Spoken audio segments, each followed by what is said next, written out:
Welcome back! In our last videos, we learned how to control the flow of our Java programs with conditional statements and loops. Now let's take another step towards writing more organized and reusable code by learning about methods. Methods, also known as functions or procedures in other programming languages, are fundamental building blocks for structuring your programs. They allow you to break down complex tasks into smaller, manageable and reusable pieces of code. In this video, we will explore how to define and call methods, how to pass information to methods and get results back. And we will also learn about a powerful feature called method overloading. My name is Oleg, it's DevNights, let's get started. Alright, let's jump back into our IDE and see how to create and use methods in practice. Methods allow us to break up blocks of code into separate subroutines that can then be reused as needed. This means we don't have to write the same code over and over, we can just use methods. Let's see what this looks like in its simplest form. It will look almost exactly like our main method. This, as I mentioned earlier, is also a method. Its special feature is that the Java virtual machine calls it when it starts our program. We will write another method. Let's call it something like greet. Oh, I forgot to add the keyword void. So let's break down what's happening here. Public static. Don't pay attention to these words right now, we'll break them down later.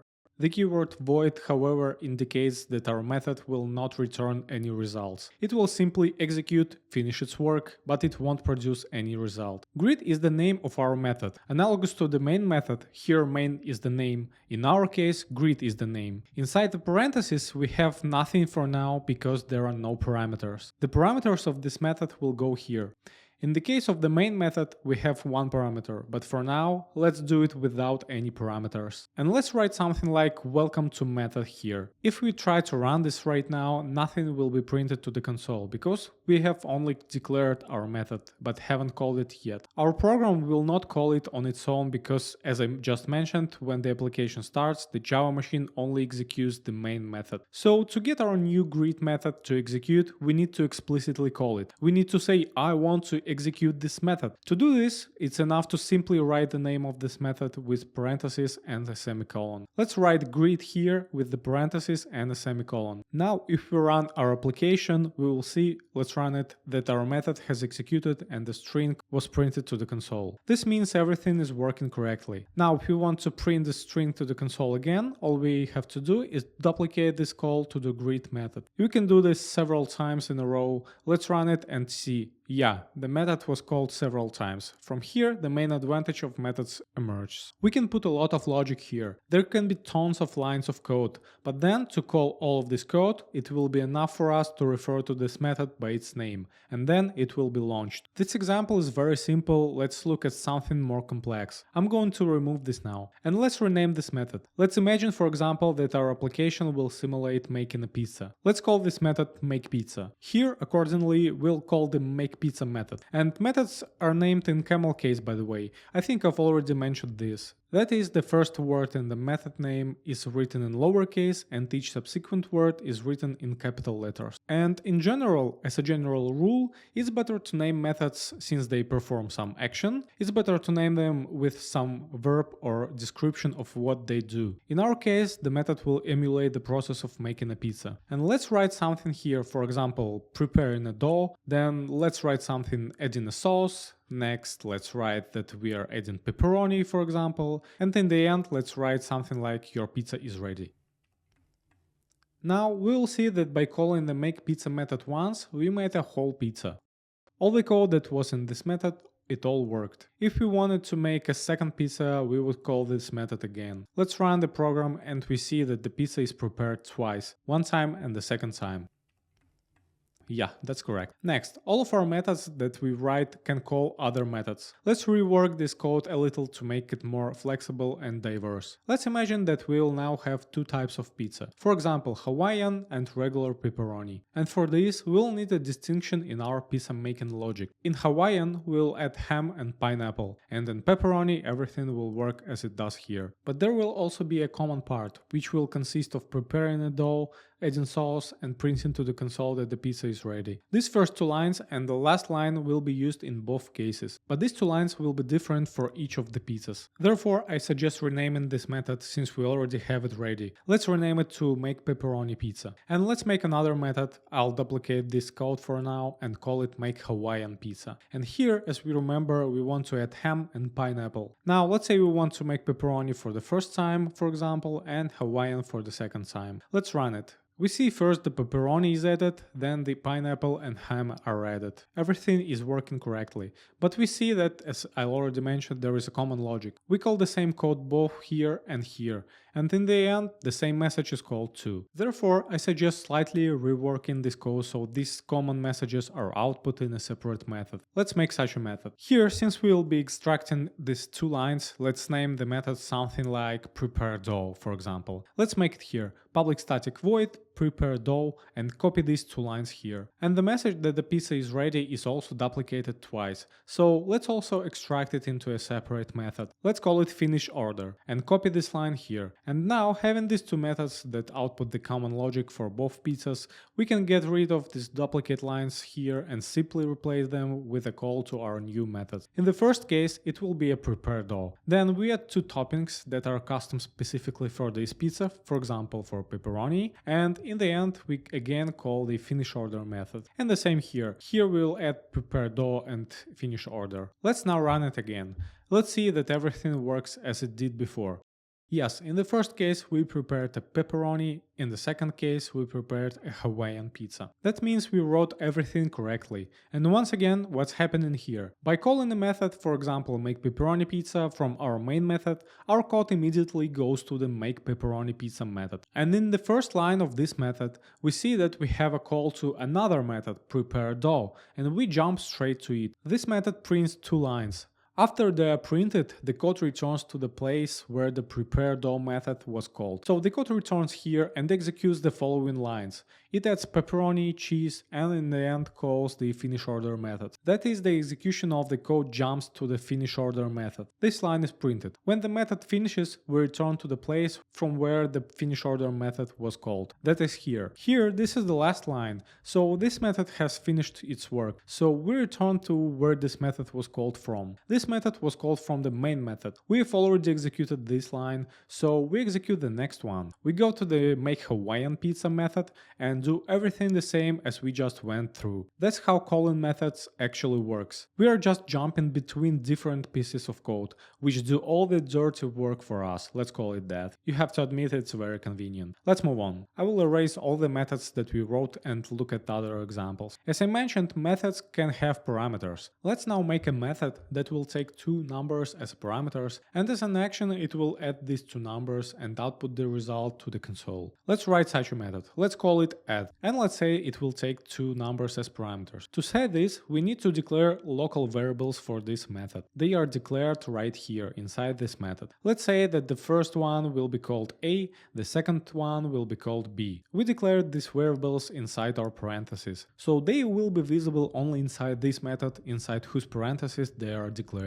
Such variables are called local, and in general, in the terminology of methods, these variables are called method parameters. In the case of the main method, we had one parameter, which was called args. In the case of the add method, we have two parameters. The first one is called A, the second one is called B. And what we want to do here is print the sum of these numbers to the console. Let's write it out right here somehow without creating intermediate additional variables. And write something, we'll add the value of variable A and write is equal to, we forgot a plus here, is equal to, we need to write what the sum of A and B will be equal to, and for this we need to write A plus B.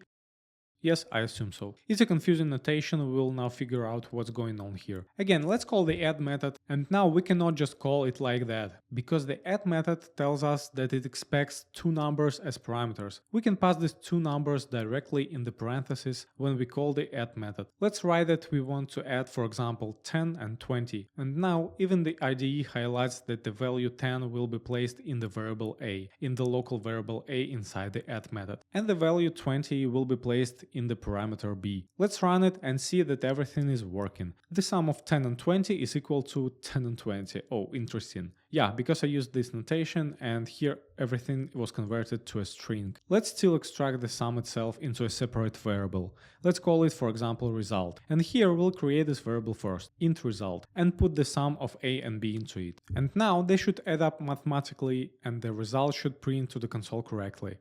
Let's run it. Yeah, all good. The sum of 10 and 20 is 30. If we want to add two other numbers now, we can again call the add method and pass two other numbers here. For example, 50 and 100. We see that in first case we added 10 and 20 and got 30. In the second case 50 and 100 we got 150. That is, on the first call to the method it worked with the parameters we specified, 10 and 20, and in the second case of the second call it worked with completely different parameters. That's why you need to declare parameters here for such cases, when we want our method to be flexible so that it doesn't work the same way every time, so that it does something based on the parameters we pass to it. There can be any number of parameters in a method, and the types of these parameters can again be anything you want. There can be 3 parameters, like 5 parameters, 10 parameters, whatever is convenient for us. It's clear that it's better to keep them to some minimum, for example 3 or 5, because the method will probably be unreadable when we have 10 parameters and all of different types. Again, the types can be completely any types we want. In our case we want to add integers, so we create parameters with the int type. You can also pass values to the methods not only by immediately passing a specific value, but for example if we had some two variables, again let's call them a and b, and say that one will be 1 and the second will be 2. So having, for example, such variables, they can arise from somewhere in the program. It's unclear from where, it doesn't matter actually. Let's say we have some two variables and we want to call the add method to add the values of these variables. We won't need to duplicate values 1 and 2 here because we may not know in advance what values will be here. But we can immediately pass these variables a and b inside our parameters. And when the add method is called, nothing other than the value of the variable that is stored a little higher will be substituted here. But here it's important to understand that these variables a and b, these two, they are not related to these variables a and b in any way. There are two completely different sets of variables. These variables are visible only inside the main method. These variables a and b are visible only inside the add method. The fact that they are called the same here may be a coincidence. They could be called x and y, and in this case by passing x and y here everything will still work, because when this method is called, once again the specific values that are stored in these variables will be passed here. Let's run it. A third one. We must print 1 plus 2 equals 3. All correct. Excellent. Next, the keyword void. As I already said, this means that our method will not return anything. It does something inside itself and that's all. And it simply finishes its work. But you can make methods that will not only do something inside themselves, but also return the result of their work to where this method was called from. Let's, for example, redo this add method so that it doesn't just output the result of adding these two variables, but also returns the value of this sum. To do this, instead of the keyword void, we must write the type of result that will be returned from the method. In our case, the result of the method is a value of type int, so our method will also return the type int. And in the end, here we see that something is already highlighted in red. To say exactly what our method should return, we must write the keyword return and then specify the value it will return. We can write anything here that will be of type int. For example, we can write 10, but in this case our method will not work correctly. No matter what we pass to it, for example, we will pass 100 and 100 here, it will still return 10 because we set it rigidly. In our case, we need to actually return the result of the addition. Accordingly, we'll write that we are returning the result. Again, ultimately, when the return line is called, the value that is stored in the result variable will be substituted here, and it will already depend on the method parameters. Next, to use this result, we need to get back to where we called this method. We see that there are no red underlines right now. That means everything will work okay. Let's check. Everything is really working well, but since our method now returns something, it returns a value of type int, we can save this returned value for further use. That is by calling, for example, the add method, passing it x and y, we can save the value that it returns in a separate variable. For example, let's write that we'll create a variable int result of adding, let's call it that, and put the call to this add method into it through the equal sign. Thus, by calling the add method, we can not only call all the logic inside it, but also save the result that this method returned to us. And then, accordingly, we can use this result as we want. Let's remove this line with printing result from here and instead print it here. Here we will say that our x and y were added and the result is now stored in the variable result of adding. And here, since we don't use the value of the variable result in any way, except that we immediately return it, the IDE suggests that we shorten this notation and immediately write return a plus b. We get such a short method. All it does, it takes in two parameters and returns the sum of these two numbers. And then, when this method is called, in these, by the way, cases we won't see anything on the console at all, since we have removed printing the result inside the method itself. We do not print anything inside the method already. Accordingly, in these two calls we won't see any result on the console at all, but the method will actually be called. But here, in the case of x and y, since we saved the result in a variable and then print it, we'll be able to see it on the console. Let's print it.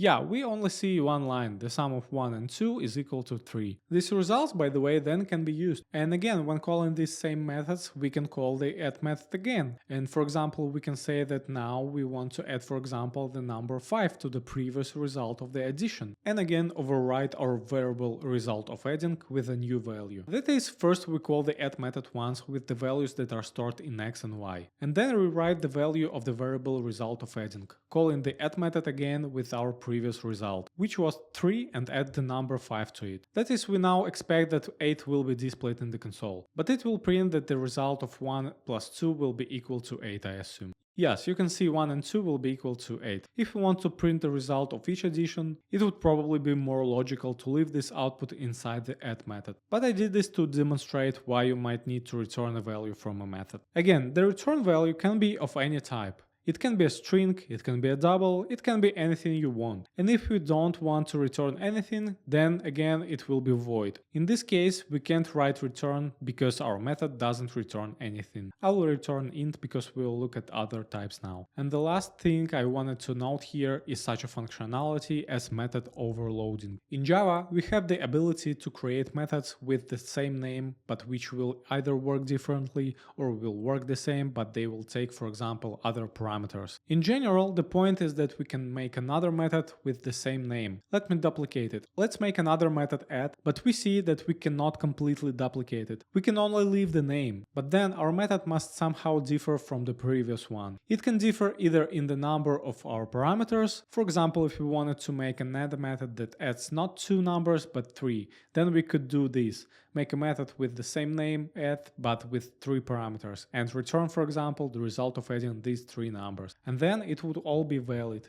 And here then, calling the add method with 2 parameters would call the first version. And if we call it with 3 parameters, then the second version of this method would be called. This is a very powerful thing that allows us to predefine several similar methods with the same name, but which differ, for example, in the number of parameters, or the type of parameters may also differ. And then call them as if they were the same method, but pass them different parameters. In general, sometimes this can be useful. And let's, for example, leave 2 parameters but change the types. Let's say that our add method will now add not integers, but for example decimal numbers. Let's change the double here and here, and we'll return double accordingly, because when we add 2 decimal numbers, then we'll return a decimal number. And now we see when calling it with 3 parameters, we naturally have nothing, but if we add, for example, some decimal value like .3, for example, like this, then we see that there is no error now. Although this is a value of type double, we have no error because we made a new method that again takes double types. And again, in this case, the first version of the method will be called, and in this case, the second version of the method will be called. Let's write the result somehow. Let's just duplicate it here. We won't change this result. I'll comment it out. And here, let's say that we have not x and y, for example, but let's extract this into variable at all. Like this. This should be double type, and this will be double as well. And we'll pass x and y here. And the result of the addition, because we have the type of return value, if we pass 2 values of the double type, then our result will be double as well. Accordingly, the result will be double. And now let's run it and see that everything works okay for us with decimal numbers. That is, now Java itself will understand based on what parameters we've passed to the method. Our program will itself understand which of the methods needs to be called. When we pass 2 ints, this method will be called. When we pass 2 doubles, this method will be called, despite the fact that we are referring to it by the same name. In general, that's all for the basic syntax and use of methods. This functionality will be enough for us for a very long time. And in the future, we'll definitely be creating many different methods with different parameters, with different return types. Well, and we'll break down public static in the next videos as I mentioned.